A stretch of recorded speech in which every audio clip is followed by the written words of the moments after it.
Lily Collins, l'actrice d'Emily in Paris, a annoncé il y a quelques jours la naissance de son premier enfant.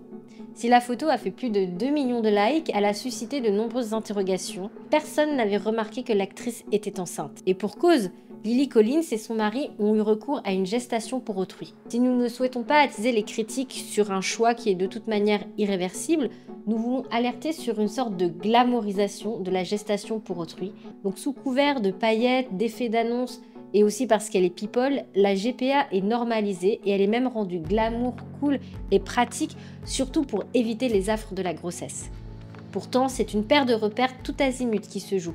La perte du sens de la maternité, l'atteinte à la dignité du corps de la femme, la réduction de la femme à son utérus et sa fonction procréatrice. La gestation pour autrui institutionnalise l'abandon sur ordonnance d'un enfant. La procréation devient l'objet d'un échange marchand et se voit réduite à un procédé technique. Et qu'en est-il de la mère porteuse? En scrollant un peu plus loin dans mon feed Insta, je suis tombée sur un autre témoignage, celui de Julie, une mère porteuse qui raconte comment sa gestation pour autrui, dite altruiste, a viré au cauchemar. Ce témoignage ne fera certainement pas autant de bruit que la naissance de la fille de Lily Collins. Pourtant, il dénonce la réalité de la GPA aujourd'hui. Et demain, si on laisse cette pratique se développer, elles seront des milliers de Julie.